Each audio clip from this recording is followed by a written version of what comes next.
Assalamualaikum warahmatullahi wabarakatuh. Apa kabar sobat-sobat semuanya? Semoga kalian semua dalam keadaan sehat jasmani dan rohani, tidak kekurangan satu apapun. Amin ya robbal alamin. Oke, Mimin akan lanjutkan ceritanya, tapi seperti biasa bantu dulu tekan tombol like-nya. Terima kasih sesudah dan sebelumnya. Bab 1231 sampai bab 1240. Para dokter dan perawat di rumah sakit keluarga Kong semuanya mengetahui kekuatan luar biasa keluarga Kong. Jadi kapanpun mereka memiliki kesempatan, mereka akan berusaha sebaik mungkin untuk menjilat keluarga Kong. Perawat kecil ini tidak pernah bermimpi bahwa dia akan dapat memenangkan hati tuan muda ketiga hari ini, seperti terbang di dahan dan menjadi burung phoenix. Antara lain, meski hanya bermalam dengan tuan muda ketiga tidak akan pernah memperlakukannya dengan buruk. Jika dia bisa mengandung anak tuan muda ketiga selama festival musim semi satu malam, bukankah lebih penting bagi seorang ibu untuk mengandalkan anaknya, dan menjadi tuan dalam sekejap mata? Ada banyak bintang wanita yang menajamkan kepala dan ingin menjadi kekasih pria kaya, atau hamil sebelum menikah dan melahirkan pria kaya, bukan untuk tujuan agar bisa melejit ke dunia langit. Ketika perawat kecil mendengar ini, dia langsung mengangguk tanpa berpikir, dan pada saat yang sama berkata dengan suara mati rasa, "Tuan muda ketiga, apapun yang Anda pikirkan, saya akan melakukannya." Ketika Kong Delong mendengar ini, nafsunya tiba-tiba menjadi besar. Dia bangkit, segera menarik perawat wanita itu dan menjepitnya. Untungnya, kalung rubi tersebut belum memberikan pengaruh yang berarti padanya, sehingga kemampuan Kong Delong sama sekali tidak bermasalah sebelum menjalani operasi. Perawat kecil itu secara alami sangat proaktif, dan keduanya mulai menyalakan api dengan segera. Tapi saat keduanya bertarung tanpa pamrih, pintu bangsal tiba-tiba didorong terbuka. Kong Delong terkejut, menoleh untuk melihat ke pintu, dan bahkan lebih ketakutan lagi. Dia tidak pernah bermimpi bahwa orang tuanya, juga kakek neneknya, sedang berdiri di depan pintu saat ini, menatapnya dengan tercengang. Nenek Kong Delong menjerit, kehilangan pijakan, dan duduk di tanah. Segera setelah itu, wanita tua itu mengeluarkan suara aduh, jelas merasakan sakit yang luar biasa. Kong Delong buru-buru melepas spray, membungkus dirinya, dan bertanya dengan gugup, "Kakek, nenek, ayah, ibu, kamu, bagaimana kamu datang begitu cepat?" "Kamu bajingan, Kong Ayah Delong." Kong Lingce memarahi dengan marah, lalu pergi membantu wanita tua itu. Akibatnya, tepat ketika dia hendak membantu wanita tua itu berteriak kesakitan, "Oh tidak, tulang ekor saya sakit dan terlalu sakit, biarkan dokter datang dengan cepat." Pria tua dari keluarga Kong juga geram. Menunjuk hidung Kong Delong dan mengutuk, "Kamu keturunan yang tidak layak. Sebagai keturunan keluarga Kong, bagaimana kamu bisa bergaul dengan wanita seperti ini? Jika wanita seperti ini diizinkan untuk mengandung ahli waris keluarga Kong kami, wajah keluarga Kong kami Anda membuang mereka semua." Kong Delong menjadi pucat karena ketakutan. Bagaimana dia bisa membayangkan bahwa orang tuanya akan tiba di rumah sakit dalam waktu 10 menit. Terlebih lagi, saya tidak menyangka bahwa saya mengikuti perawat wanita untuk membuat ide sementara untuk bercinta antara pria dan wanita, tetapi saya tidak menyangka akan ditatap oleh para tetua. Melihat kakeknya sangat marah, dia buru-buru mengaku, "Kakek, jangan marah, saya hanya bingung sebentar, karena kata dokter saya tidak bisa melakukan hal seperti itu 3 bulan setelah operasi, jadi saya tidak bisa menahannya, tolong hukum aku." Kong Lingce berkata dengan marah, "Kamu bajingan, tidak ada gunanya kakek nenekmu begitu peduli padamu dan bahkan datang ke sini untuk melihatmu. Aku tidak mengharapkanmu, bajingan, untuk jadi kelas rendah. Aku benar-benar marah padamu." Setelah selesai berbicara, dia memarahi lagi berkata, "Apakah kamu tidak melihat nenekmu terluka? Datang dan lihatlah." Kong Delong tahu bahwa dia telah menyebabkan bencana, dan pikiran pertamanya adalah membuang kesalahan. Jadi dia menunjuk ke perawat wanita dan berkata, "Ayah, ini semua tentang ini, rubah betina itu merayuku." Perawat wanita memeluk bantal untuk menutupi tubuhnya, dan berkata dengan sedih, "Tuan muda ketiga, Anda tidak dapat menyemburkan darah, jika bukan karena Tuan muda ketiga, Anda menginginkan saya, bagaimana saya bisa melakukan hal seperti itu? Hal mengkhianati pacarku, Pacar hubungannya sangat penuh kasih. Kong Delong memarahi dengan marah, kamu masih punya pacar. Untuk menikah tahun ini, jika saya memberitahu dia tentang hal ini, saya tidak akan bisa menjadi laki-laki di masa depan. Kong Delong menggertakkan giginya dengan marah. Sementara ayahnya Kong Lince memiliki wajah hitam saat ini, dan berkata kepada perawat wanita, saya akan meminta seseorang memberi Anda 5 juta, cepat keluar dari ruangan ini dan rumah sakit ini. Ketika perawat wanita mendengar bahwa dia telah memberikan 5 juta untuk dirinya sendiri, dia mengangguk dengan penuh semangat, dan segera membungkusnya, mengenakan seragam perawatnya sendiri, dia berlari keluar dengan gembira. Saat ini, dokter sudah bergegas dan mengirim wanita tua yang jatuh ke tanah untuk diperiksa. Kakek Kong Delong dan ayah Kong Delong mengikuti, meninggalkan ibu Kong Delong, Dong Siuhua, di bangsal. Dong Siuhua menatapnya dengan marah saat ini, dan menuduh, mengapa anak ini begitu bodoh, di mana kamu tidak bisa melakukan hal semacam itu dengan baik, kamu harus melakukannya di rumah sakit. Kamu tahu kakekmu telah melihat hal semacam ini, situasinya sangat marah. Bu, aku salah. Kong Delong menundukkan kepalanya saat ini, merasa sedih seperti anak kecil. Dong Siuhua tidak bisa menahan nafas, dan berkata, bukannya kamu tidak tahu bahwa kakekmu paling menghargai darah keluarga Kong. Di antara pewaris laki-laki dari keluarga Kong, siapapun yang membuat wanita meragukan siapa yang tidak bisa naik panggung di luar jika Anda mengandung anak dari keluarga Kong, maka dia tidak akan pernah bisa digunakan kembali oleh lelaki tua itu, putra bungsu dari keluarga paman ketiga, dan Anda tidak tahu apa yang akan terjadi pada putra kedua dari keluarga paman keempat Anda. Kong Delong tahu betul di dalam hatinya bahwa keluarga paman ketiga, putra bungsu dan putra kedua dari keluarga paman keempat semuanya bermain-main di luar dan hamil dengan seorang wanita, yang tidak berada di atas panggung di luar, dan mereka diusir dari Yanjing oleh kakeknya. Sekarang kedua orang ini telah dikirim ke selatan, dan masing-masing menjalankan industri kecil yang tidak dapat diatur. Mereka tidak memenuhi syarat untuk kembali ke keluarga Kong di Yanjing. Mereka menggunakan sumber daya keluarga Kong. Itu bisa-bisa dibilang mereka sudah dimiliki oleh keluarga Kong. Orang tua itu sangat bangga dengan darahnya sepanjang hidupnya. Karena keluarga Konfusius dari garis keturunan mereka adalah seorang master yang mempelajari buku-buku bijak dan merupakan pejabat tinggi di istana. Di dinasti Ming dan Qing, saya tidak tahu berapa banyak pangeran dan pangeran yang dididik dan dilatih oleh leluhur mereka. Oleh karena itu, di mata lelaki tua itu, darah keluarga Kong hanya bisa direproduksi dan diwarisi oleh wanita terpelajar. Akan menjadi penghinaan besar bagi darah keluarga Kong jika para wanita yang tidak bisa berdiri di atas panggung dibiarkan memanjakan anak-anak keluarga Kong, dan lelaki tua itu tidak tahan. Oleh karena itu, Kong Delong juga sangat ketakutan. Untungnya, orang tua dan kakek nenek saya datang lebih awal. Jika tidak, jika saya tidak memiliki tindakan perlindungan dan berakhir dengan perawat wanita itu, dan sayangnya membuatnya hamil dengan benih saya sendiri, maka saya akan tamat. Jadi dia berkata dengan tulus kepada Dong Siuhua, Bu, jangan khawatir, aku tidak akan pernah melakukan ini lagi. Dong Siuhua menghela nafas, dan berkata dengan serius, tidak ada gunanya kamu memberitahuku ini, dan kamu akan berbicara denganku ketika kamu berbalik, kata kakekmu, kamu harus meminta kakekmu untuk memaafkanmu. Apakah kamu mengerti? Dimengerti, Bu. Kong Delong menganggukkan kepalanya, dan pada saat yang sama bertanya dengan sangat tertekan, Bu, mengapa kamu datang ke sini begitu cepat? Kupikir kalian harus menunggu setidaknya 20 menit lagi. Dong Siuhua memelototinya dan berkata dengan marah, kami berencana untuk mengemudi ke sini.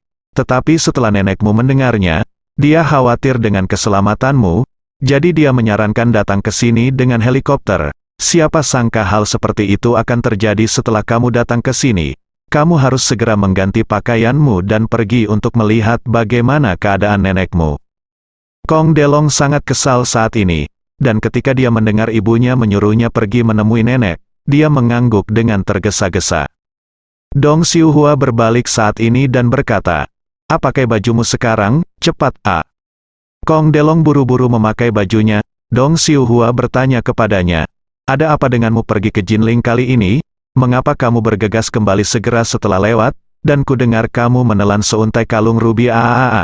Aku mengambilnya untukmu dan memintamu untuk memberikan itu padaku. Apakah itu kalung untuk Nona Song? Apa yang terjadi?" Menghadapi serangkaian pertanyaan ibunya, Kong Delong menghela nafas dan berkata, "Bu, jangan sebutkan itu, berpikir untuk bertemu dengan kontol bau bermarga ye. Aku membuat bertaruh dengannya, tapi aku kalah taruhan dan menelan kalung rubi itu." Dong Xiu Hua mengerutkan kening dan berkata, "Mengapa kamu memprovokasi seseorang bermarga ye, itu dari keluarga ye di Yanjing? Kami tidak mampu menyinggung keluarga ye." Kong Delong buru-buru berkata, "Itu baik dari keluarga ye di Yanjing, atau menantu bau bernama ye di Jinling yang tahu bagaimana berlatih obat hantu macam apa." Itu membuat keluarga bermarga Song tercengang.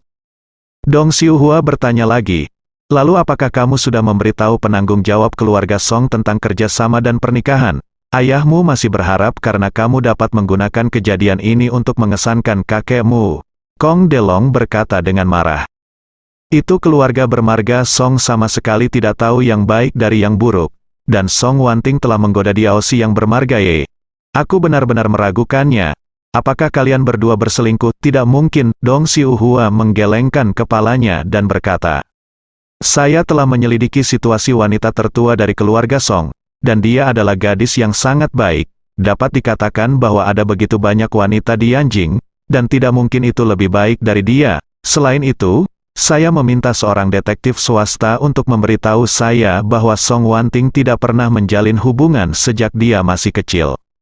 Dong Xiu Hua merendahkan suaranya lagi, dan berkata dengan suara rendah, "Sejujurnya, saya bahkan meminta seseorang untuk menyelidiki wanita itu.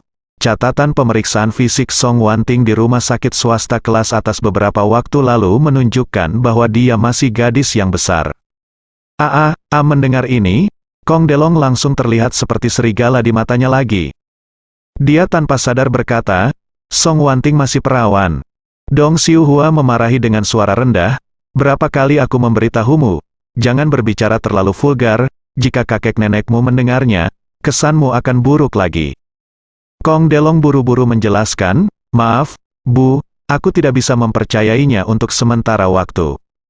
Dong Xiu Hua berkata, "Dari analisisku, Song Wanting benar-benar gadis yang baik seperti kakekmu yang memperhatikan kedara orang-orang yang sangat memperhatikan wanita, status dan kultivasi diri.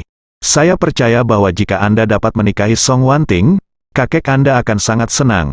Jika tidak, mengapa ibu membiarkan Anda melakukan perjalanan jauh-jauh ke Jinling?" Dong Xiu Hua berkata dengan suara rendah. "Diperintahkan, biarkan aku memberitahumu, Song Wanting adalah kesempatanmu sekarang. Kakekmu selalu ingin kakak laki-laki tertua pamanmu mengejar wanita keempat Nona Ye. Tetapi wanita keempat Nona Ye tidak. Aku tidak tahu berapa kali kakekmu memarahinya dan berpikir dia tidak kompeten. Kakak laki-laki kedua dari keluarga pamanmu, nona muda dari keluarga Yanjing Xuan yang kamu cari, meskipun statusnya sangat tinggi, tetapi gadis itu terlalu tinggi untuk berada di atas panggung.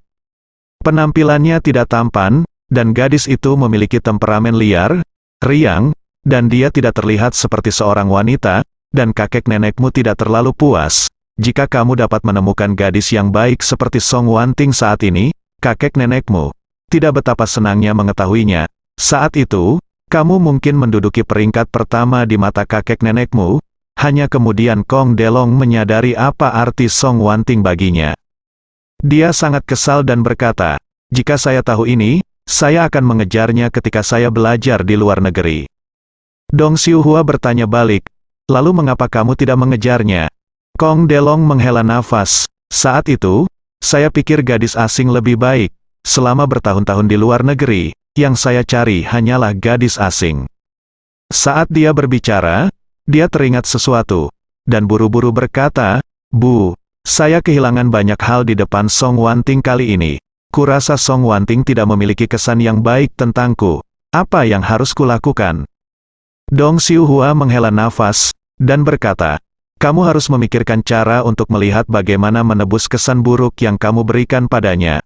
Lagi pula kali ini, mengejar gadis bukanlah sesuatu yang dapat dicapai dalam waktu singkat, Anda harus bersiap untuk pertempuran yang berlarut-larut." Kong Delong berkata, "Dokter mengatakan kepada saya bahwa setelah operasi saya Saya mungkin harus tinggal di tempat tidur selama 15 hari. Saya tidak akan bisa pergi ke Jinling untuk sementara waktu.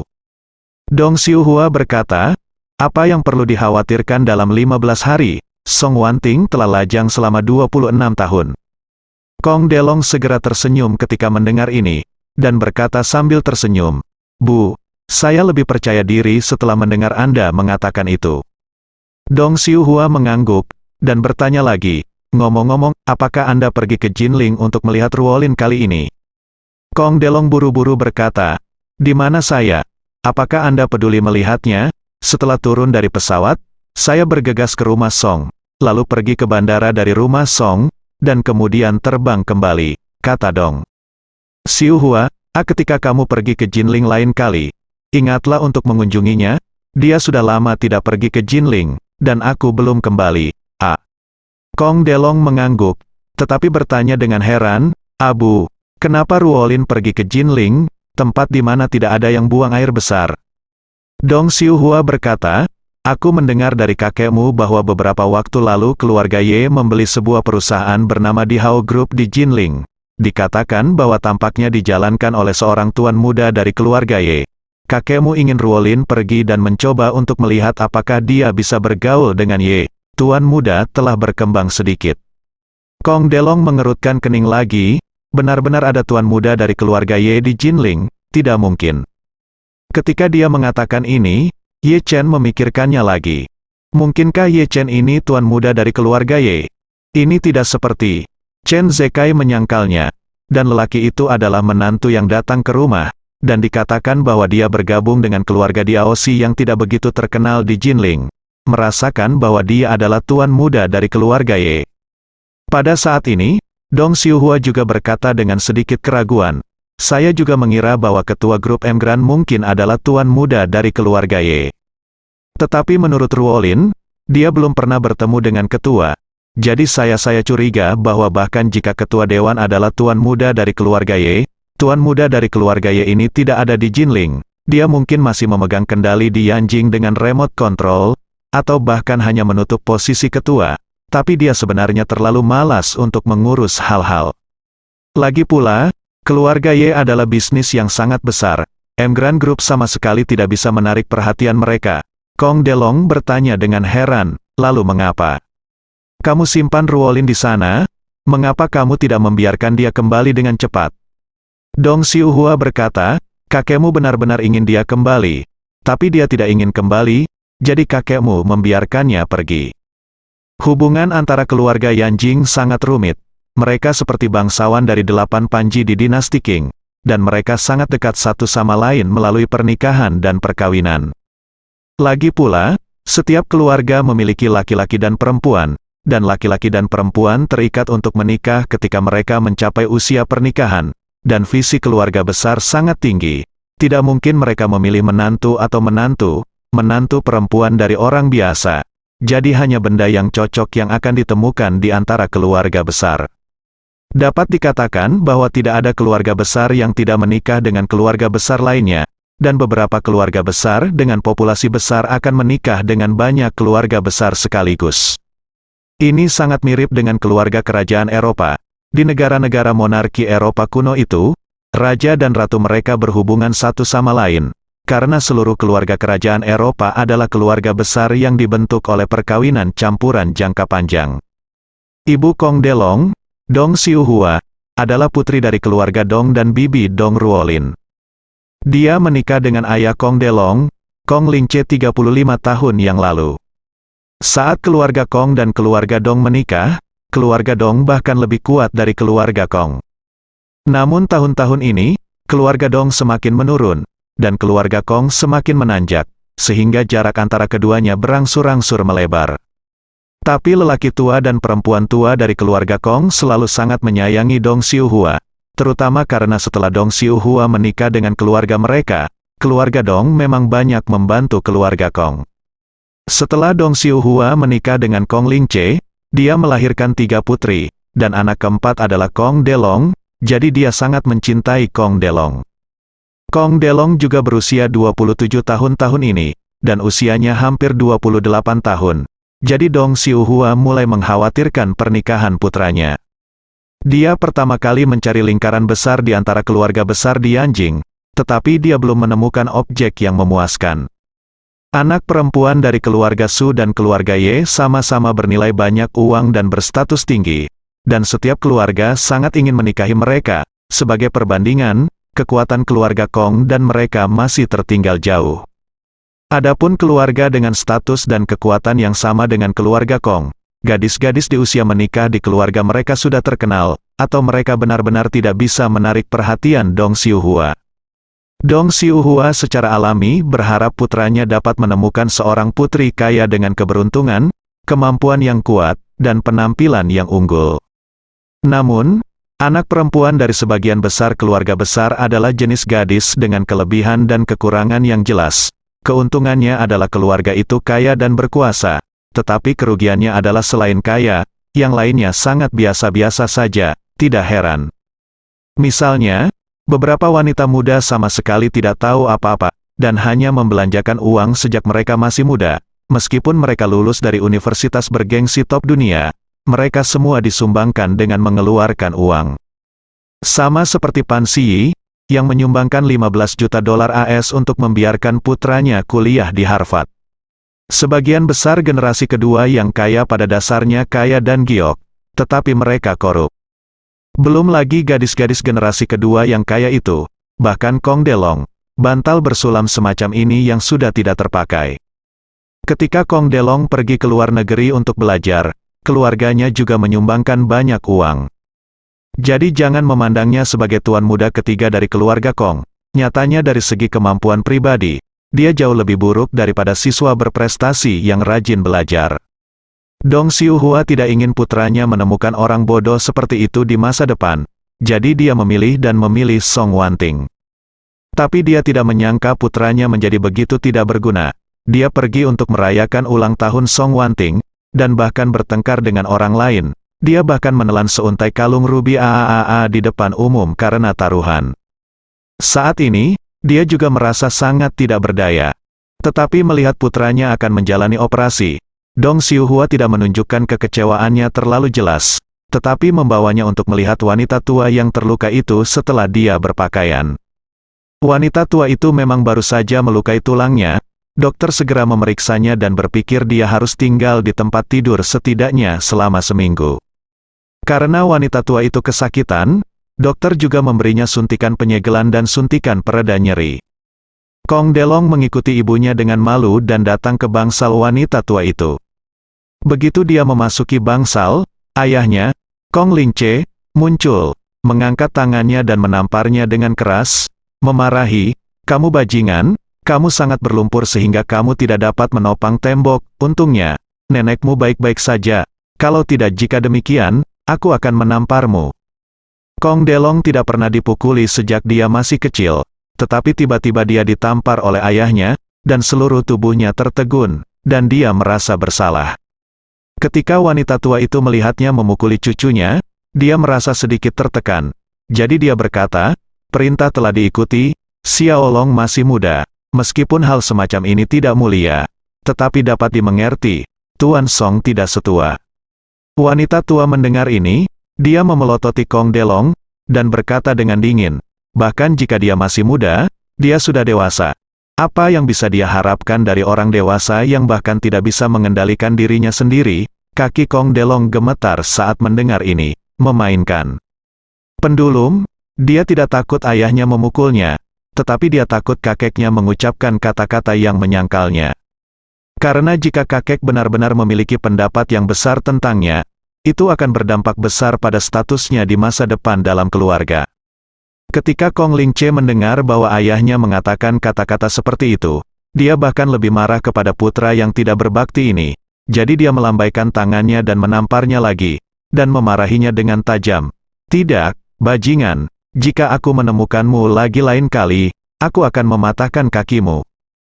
Kong Delong menutupi kedua sisi wajahnya, dia tersedak oleh keluhan dan berkata, "Kakek, ayah, aku benar-benar tahu aku salah, dan aku tidak akan pernah membuat kesalahan seperti itu lagi." Pria tua itu mendengus dingin, "Aku tidak seperti nenekmu. dia menyayangimu cucu paling banyak. Tetapi prinsip saya dalam melakukan sesuatu selalu sangat kuat. Jika Anda punya waktu lain, tinggalkan Yanjing dan jangan pernah kembali. Kong Delong mengangguk dengan cepat, dan berkata dengan hormat, "Kakek, jangan khawatir, benar-benar tidak akan ada waktu berikutnya." Ekspresi lelaki tua itu sedikit melembut. Wanita tua itu mengeluh dan berkata, "Kalian berdua benar-benar, yang satu memukuli anak itu, yang lain memarahi anak itu, dan anak itu akan segera dioperasi." Kong Delong sedih melihat neneknya membela diri, dan berjalan ke orang tua itu. Tempat tidur wanita dengan sedikit air mata di depannya, dia berjongkok, memegang tangan wanita tua itu, dan berkata, "Nenek, maaf, ini semua salah Xiaolong." Wanita tua itu buru-buru mengulurkan tangan untuk membantunya. Menyeka air matanya, dan berkata, "Senang mengetahui kesalahanmu, Nek. Saya tidak menyalahkanmu." Pada saat ini, ahli gastroenterologi masuk dan berkata, Tuan muda akan menjalani operasi." Kong Lingche mengangguk dan berkata kepada Kong Delong, "Ini hanya operasi kecil. Ikuti dokter, aku ingin tinggal di sini bersama nenekmu." Kong Delong mengangguk dengan tergesa-gesa, setuju dengan patuh. Melihat ini, wanita tua itu buru-buru berkata kepada Dong Xiuhua, "Xiuhua, jangan tinggal di sini dan jaga aku. Cepat ikuti aku." Dong Xiuhua tidak nyaman membiarkan putranya pergi ke operasi sendirian, jadi dia buru-buru berkata, "Oke sial, saya akan pergi ke sana bersama Xiaolong." Setelah ibu dan dokter pergi, Kong Lingche berkata kepada lelaki tua itu dengan wajah malu, "Ayah, maafkan saya tidak bisa mengajar kamu baik-baik saja." Kata lelaki tua itu, dia melambaikan tangannya tanpa ekspresi, dan berkata, "Xiaolong hampir berusia 28 tahun, sudah waktunya dia stabil. Jika seorang pria tidak menikah, dia tidak akan pernah tumbuh dewasa. Cepat temukan gadis yang cocok untuknya, dan cepat menikah sudah berakhir."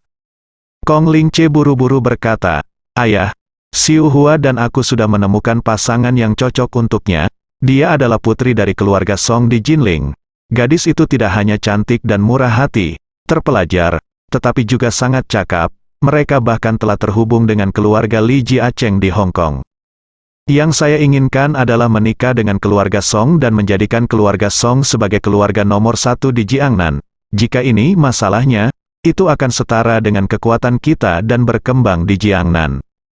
Orang tua itu mengangguk, ini adalah ide yang sangat bagus untuk melewati Yanjing, kota 49 yang tak berdasar, dan pergi ke selatan sungai Yangtze untuk berkembang cepat dan promosikan. Kong Delong yang sedih akhirnya mengeluarkan kalung rubi AAA dari ususnya setelah operasi. Apa yang menunggunya adalah istirahat total selama 15 hari, jadi dia hanya bisa berbaring dengan patuh di unit perawatan intensif di rumah sakitnya sendiri. Karena pompa pereda nyeri tidak dapat digunakan terus-menerus, hal itu akan membahayakan tubuh, sehingga pada hari kedua operasi, pompa pereda nyerinya telah dilepas. Akibatnya, dia mengantarkan rasa sakit terus-menerus di tempat tidur. Semakin intens rasa sakitnya, semakin dia membenci Ye Chen di dalam hatinya. "Saya tidak sabar untuk memulihkan kesehatan saya dengan cepat, dan kemudian pergi ke Jinling untuk menyelesaikan akun dengan Ye Chen. Yang terbaik adalah mencabik-cabiknya. Jika tidak, saya benar-benar menyesal atas nama saya sebagai tuan muda ketiga dari keluarga Kong." Tapi Ye Chen tidak menganggapnya serius sama sekali. Teman sekelas SMA istrinya Xiao Churan akan menikah pada akhir pekan. Ye Chen berjanji kepada istrinya bahwa dia akan meminjam kedua mobil mewah itu dan menggunakannya sebagai mobil pernikahan untuk teman sekelasnya. Jadi pada hari Jumat, dia langsung menelepon Tu Qin Gang. Biarkan Qin Gang mengatur pengiriman dua mobil mewah ke Thomson Yipin Villa. Begitu Qin Gang mendengar bahwa Tuan Ye akhirnya akan menggunakan kedua mobil ini, dia segera mengatur seseorang untuk mengemudikan truk derek dan mengantarkan kedua mobil mewah itu ke kediamannya. Edisi terbatas Herma S Bugatti Veyron dan Aston Martin 177, manapun yang dikendarai di jalan, dapat menghasilkan tingkat pengembalian yang sangat tinggi, dan jumlah kedua mobil ini sangat kecil di China, dan seluruh Jinling tidak dapat digunakan oleh siapapun kedua mobil ini sebagai mobil pengantin. Setelah mobil diantar, meski diparkir di area villa teratas seperti Thomson Yipin, tetap menonjol dari keramaian, membuat banyak orang kaya ngiler. Ketika Malan melihat kedua mobil ini diparkir di halaman rumahnya, dia tercengang. Dia melihat sekeliling kedua mobil itu beberapa kali, dan bertanya kepada Xiao Churan dengan penuh semangat, "Gadisku sayang, dari mana kamu mendapatkan dua mobil ini? Ini terlalu menakjubkan." Xiao Churan berkata, "Bu, Ye Chen meminta Tuan Qin untuk meminjam dua mobil ini. Kebetulan teman sekelas saya akan menikah besok. Jadi saya meminjam dua mobil ini untuk dia gunakan sebagai mobil pernikahannya. Ya Tuhan, Ma." Lan dia menghela nafas, "Kapan keluarga kita akan memiliki mobil sport yang begitu mewah?" Setelah dia selesai berbicara, dia menatap Ye Chen lagi, dan bertanya dengan nada datar, "Menantu yang baik, kamu tidak bisa membiarkan teman kayamu memberi kami mobil seperti ini. Ibumu dan aku telah hidup begitu lama, dan aku tidak pernah duduk di mobil sport mewah seperti itu." Nyatanya, Ye Chen tidak memiliki perasaan yang berlebihan tentang mobil itu. Di matanya, itu hanya alat transportasi yang terlalu mencolok. Sebaliknya, itu tidak baik. Jadi dia sebenarnya tidak memiliki kesan yang baik tentang kedua mobil ini, dan dia tidak berpikir itu adalah kehormatan besar untuk mengendarai dua mobil ini adalah alasan mendasar mengapa dia tidak pernah mengendarai dua mobil ini. Jadi, Ye Chen berkata kepada Malan, "Bu, kedua mobil ini terlihat bagus, tetapi perawatannya terlalu mahal. Ambil Bugatti ini sebagai contoh. Harganya lebih dari 100.000 untuk satu ban, dan 4 ban lebih mahal dari 100.000. Harganya 5-600.000 yuan, dan harganya puluhan ribu untuk perawatan biasa, dan jika tergores, mungkin biayanya lebih dari 100.000 yuan hanya untuk satu sisi cat. Bagaimana keluarga kita bisa membelinya?" Malan mendengar ini, kemudian dia menghela nafas kecewa, dan berkata, "Jika kamu punya uang untuk mendukung benda ini, kamu sebaiknya membuat gigiku ditambal." Kemudian, dia mengulurkan tangannya untuk menyentuh giginya. Soket, dan mengeluh, "Gigi depan saya sudah lama rontok, dan saya tidak tahu kapan akan ditanam." Xiao Churan berkata, "Bu, jangan khawatir, saya sudah membuat janji dengan dokter gigi terlebih dahulu. Selama kakimu sembuh, aku akan mengambilnya pergi dan implan gigi, dan buat gigi porselen terbaik." Baru kemudian Malan mengangguk puas. Xiao Churan berkata kepada Ye Chen, "Suamiku, yang mana yang akan kamu kendarai besok?" Ye Chen berkata, "Aku tidak peduli. Kamu pilih satu, dan aku akan menyetir sisanya." Xiao Churan berkata dengan gugup, "Saya khawatir saya tidak bisa mengemudi dengan baik. Kedua mobil ini sangat bertenaga. Saya khawatir sesuatu akan terjadi secara tidak sengaja. Jika saya menabrak mobil orang lain dan menggoresnya, itu merepotkan." Ye Chen berkata sambil tersenyum, "Tidak apa-apa, tidak memiliki beban psikologis yang begitu besar. Perlakukan saja kedua mobil ini sebagai milik kita." Xiao Churan berkata, "Anda harus memperkenalkan mereka kepada saya. Bagaimana cara mengoperasikannya secara khusus?" Ye Chen mengangguk, dan berkata, "Oke, kalau begitu aku akan memperkenalkanmu pada Bugatti ini." Pada saat ini, Bentley Continental baru melaju ke area Villa Thomson Yipin. Sopirnya adalah Xiao Hailong, yang mengenakan jas dan terlihat seperti anjing. Duduk di kopilot adalah ayahnya Xiao Changqian. Duduk di barisan belakang adalah wanita tua dari keluarga Xiao dan Xiao Weiwei. Baru-baru ini, uang dari investasi keluarga Wu di keluarga Xiao tiba di rekening, dan kelompok Xiao melunasi pinjaman yang terutang ke bank, sehingga bank juga dibuka, dan kelompok Xiao juga membuka segel villa dan barang antik Xiao yang disita. Kebangkitan grup Xiao membuat keluarga Xiao sangat bersemangat. Xiao Hailong sudah lama tidak mengalami kehidupan generasi kedua yang kaya, jadi dia mendesak wanita tua itu, berharap dia dapat mengalokasikan dana dari perusahaan untuk membeli mobil mewah untuk penampilan. Di keluarga Xiao sebelumnya, mobil terbaik adalah Mercedes-Benz S450 milik wanita tua itu, yang terjual sekitar 1,5 juta. Mobil Xiao Changqian adalah Audi A8, sedangkan mobil Xiao Hailong adalah BMW tua. Awalnya pihak keluarga berencana untuk menggantinya dengan mobil yang lebih baik, namun di luar dugaan, terjadi sesuatu pada keluarga tersebut di kemudian hari. Tidak hanya mobilnya yang tidak diganti, bahkan BMW tua tersebut disita oleh bank. Xiao Hailong tahu betul di dalam hatinya bahwa jika dia ingin menjadi generasi kedua yang kaya dan membiarkan orang lain mengaguminya lagi, dia harus memiliki mobil yang bagus terlebih dahulu. Lagi pula, saya tidak bisa membawa villa Thomson Yipin di punggung saya. Ketika saya keluar, yang benar-benar dilihat orang lain adalah jenis mobil yang saya kendarai. Setelah sekian lama menjalani hidup yang sulit, wanita tua Xiao tidak sabar untuk membuat profil tinggi. Jadi dia segera membuat keputusan dan membeli Bentley Continental senilai lebih dari 3 juta yuan. Xiao Hailong tidak pernah mengendarai mobil semahal itu, jadi dia lebih bersemangat daripada orang lain dalam perjalanan untuk membeli mobil itu. Saat ini, Nyonya Xiao duduk di barisan belakang Bentley yang sangat mewah, menyentuh interior kulit murni buatan tangan, dan menghela nafas. Mobil bagus ini sangat bagus. Bentley ini jauh lebih baik daripada Mercedes-Benz saya sebelumnya. Xiao Hailong berkata, "Nenek, sebenarnya Bentley masih lebih buruk daripada Rolls-Royce. Mengapa kita tidak membeli Rolls-Royce lagi nanti, wanita?" Tua itu berkata, "Dibutuhkan Rolls-Royce 7 atau 8 juta. Itu masih terlalu dini untuk membeli Rolls-Royce. Prioritas utama kami sekarang adalah memulai kembali bisnis grup Xiao sesegera mungkin." Xiao Hailong berkata dengan tergesa-gesa, "Nenek, saya juga ingin mengalami kemunduran yang baik. Kalahkan keluarga Ye Chen, tidak berpikir mereka bisa tinggal di villa kelas 1 Thomson, tapi mobil mereka masih 2 BMW seri 5 yang menyebalkan, keduanya berjumlah kurang dari 1 juta, yang kurang dari sepertiga keluarga kami Bentley. Jika kami mengendarai Rolls-Royce senilai 7 atau 8 juta yuan, kami akan mengendarai mobil langsung ke pintu mereka dan menyodok punggung mereka." Xiao Weiwei berkata, "Saudaraku, menyodok. Keluarga mereka, apakah Anda masih membutuhkan Rolls-Royce untuk tulang punggung? Sutra gantung yang bau, Bentley ini sudah cukup kembali ke grup Xiao. Mereka tidak mau melakukannya, tetapi sekarang grup Xiao telah hidup kembali. Saya tidak akan menyesalinya setelah melihat mereka." Nyonya Xiao selalu sangat tidak puas dengan keluarga Ye Chen. "Awalnya, saya memohon mereka untuk kembali, tetapi mereka tidak menganggap saya serius. Sekarang saya telah menerima investasi besar dari keluarga Wu. Saya tidak perlu menganggap serius keluarga mereka."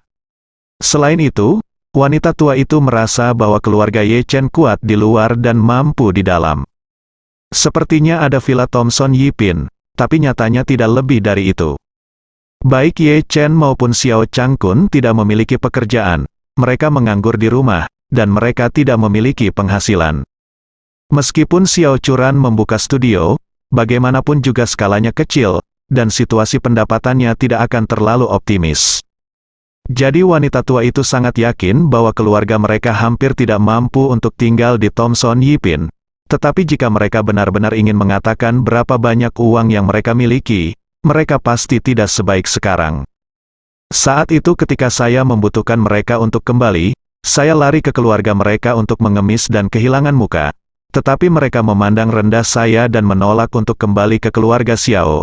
Sekarang keluarga Xiao telah mengatasi kesulitan. Mereka hanya ingin menyingkirkan wajah mereka yang hilang sebelumnya. Kembalilah. Bentley Continental berhenti di depan villa Marvin Ye. Xiao Hailong menatap wanita tua di sampingnya dan bertanya, "Nenek, apakah Anda ingin saya mengetuk pintu?" "Tidak," Nyonya tua Xiao mencibir, "bunyikan klakson, biarkan Malan keluar."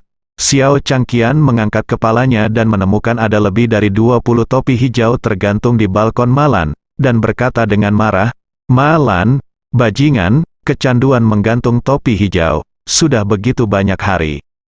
Sekarang jalan Qian Hongyan mengambil bajingan itu, singkirkan. Jadi jangan menganggap masalah ini serius." "Bu, mudah bagimu untuk mengatakannya," Xiao Changqian berkata dengan marah, "bajingan. Tapi dia juga menginfeksi saya dengan penyakit menular seksual. Saya masih harus pergi ke rumah sakit untuk memasukkan 6 botol cairan setiap hari, dan dokter mengatakan itu akan memakan waktu setidaknya sebulan. Dan itu semua karena dia." Wanita tua Xiao berkata dengan jijik, "Jika kamu selalu menaruh dia di hatimu, orang lain akan selalu menentangmu, seperti topi hijau yang dikenakan oleh Malan ini. Jika kamu tidak menganggap serius masalah Qian Hongyan, Malan akan menjadi baik. Apa yang dapat Anda lakukan jika Anda menggantung 200 topi hijau?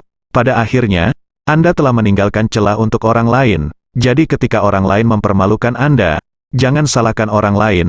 Mendengar ini, Xiao Changqian menghela nafas dengan kesal. Dia telah putus dengan Qian Hongyan sekarang, dan alasan mengapa dia belum menceraikannya adalah karena Wu Donghai dari keluarga Wu tidak mengizinkannya. Jika dia terus menganggap masalah ini sangat memalukan, dia pasti akan seperti ibunya di masa depan sama seperti sebelumnya, selalu meninggalkan celah untuk lawan. Memikirkan hal ini, dia mengertakkan gigi dan berkata, "Bu, aku mengerti maksudmu. Biarkan saja Malan yang jalang ini menutup telepon, dan aku akan berpura-pura tidak melihatnya." Baru kemudian Nyonya Xiao mengangguk, kepuasan, dan menatap Xiao. Hailong berkata, "Hailong, klakson dan keluarkan Malan." Nenek yang baik dengan senyum puas di wajah Xiao Hailong, dia membunyikan klakson mobil. Peluit keras terdengar di luar villa Ye Chen. Xiao Churan dan Ye Chen sedang duduk di mobil sport dengan insulasi suara yang sangat baik, jadi mereka tidak mendengar suaranya dengan jelas. Tetapi Malan di kamar tidur lantai atas merasa gelisah ketika mendengar suara itu. Dia memegang ponselnya di tempat tidur dan menonton drama selama ini. Dia bosan di rumah setiap hari, dan menghabiskan waktunya menonton drama. Ketika dia melihat kehebohan itu, terdengar suara klakson yang terus-menerus, keras dan melengking di luar, yang membuatnya kesal beberapa saat. Jadi dia segera pergi ke balkon untuk melihat ke bawah. Bentley baru diparkir di depan rumahnya, dan disimpan membunyikan klaksonnya. Malan segera memarahi, "Sial, di mana sutra gantung yang bau? Ada apa? Apa yang kamu lakukan dengan membunyikan klakson di pintu seseorang?" Xiao Changqian ada di dalam mobil melalui jendela, dan melihat Malan berdiri di pagar balkon dan berteriak. Tersenyum, dia berkata, "Bu, lihat." Malan yang cerewet itu keluar untuk memarahi jalanan. "Kemarilah, dia pasti cemburu dan tidak nyaman. Maka aku akan memberinya ilusi bahwa dia bersedia melepaskan mereka kembali ke rumah Xiao. Dia pasti akan menjilat wajahnya dan memohon padaku. Maka aku akan mempermalukan dan mempermalukannya. Jadi, wanita tua Xiao." Tersenyum dia membuka pintu mobil, dan hendak keluar dari mobil untuk pamer kepada Malan. Tetapi tanpa diduga, baskom berisi air dingin mengalir ke kepalanya, tepat pada waktunya. Setelah tabrakan, wanita tua itu merasa kedinginan dari ujung kepala sampai ujung kaki. Dia mengangkat kepalanya yang basah dan mendongak, tepat pada waktunya untuk melihat Malan memegang wastafel dengan wajah bangga. Wanita tua itu mengangkat kepalanya dengan marah dan memarahi. "Malan, kau bajingan, kenapa kau memercikkan air padaku?" Mobil yang rusak itu membunyikan klaksonnya di depan rumahku. Ternyata kamu orang tua, ada apa? Menantu perempuanmu menghasilkan banyak uang dengan menjual dirinya paruh waktu di batu bara hitam milikku. Apakah ada cukup uang untuk membeli mobil baru untukmu? Mobil yang rusak, lihat tampaknya cukup menggertak. Wanita tua Xiao memarahi dengan marah. "Saya tidak tahu hal-hal baik atau buruk. Ini adalah Bentley Continental, diimpor dari Inggris dengan kemasan asli, lebih dari 3 juta. Malan bersandar di pagar, dan berkata dengan ekspresi jijik, "Hei, kamu adalah orang yang mengendarai mobil senilai lebih dari 3 juta yuan.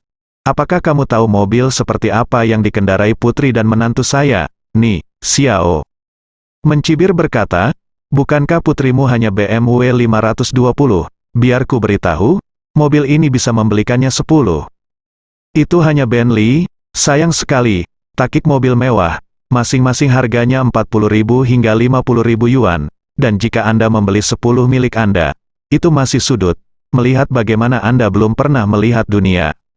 Keluar dari kursi pengemudi, menatap Malan, dan mengejek dengan suara dingin. "Malan, kamu tidak punya gigi depan, dan kamu masih suka menyombongkan diri. Hanya Ye Chen, bajingan bau itu, bagaimana Anda bisa memberitahu saya, mengapa mengendarai mobil seharga 40.000 hingga 50.000, dia bahkan tidak layak menyentuhnya." Malan memuntahkan beberapa cangkang biji melon ke Xiao Hailong, dan berkata dengan nada menghina, "Hailong, jangan bermain trik dengan bibi kedua di sini. Jika Anda punya waktu, cepat pergi ke rumah sakit dan cari tahu apakah Anda berasal dari keluarga Xiao. Lagi pula, ibumu tidak pilih-pilih, mungkin dia selingkuh dengan ayahmu lebih dari 20 tahun yang lalu. Jangan kentut."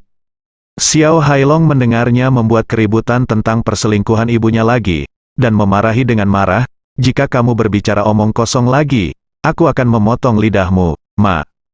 Lan menjulurkan lidahnya dan berkata, "Ayo, hentikan, bajingan kecil, bukan kamu yang begitu kuat." Xiao Hailong sangat marah sehingga dia membuka pintu mobil dan melompat serta memarahi jalan. Wanita tua itu menghentikannya saat ini dan berkata, "Hailong, jangan bicara, aku akan memberitahunya." Xiao Hailong menutup mulutnya dengan marah. Wanita tua itu berkata dengan wajah bangga, "Malan, izinkan saya memberitahu Anda, keluarga Xiao tidak lagi seperti dulu, investasi 80 juta telah tiba, keluarga Xiao telah melewati krisis utang, dan sekarang akan dibuka kembali. Apakah kamu tidak iri? Jika kamu memohon padaku, mungkin aku akan menunjukkan belas kasihan dan membiarkan Xiao Churan dan Xiao Changkun kembali bekerja di grup Xiao, dan pensiunmu akan dipulihkan saat itu." Bersambung.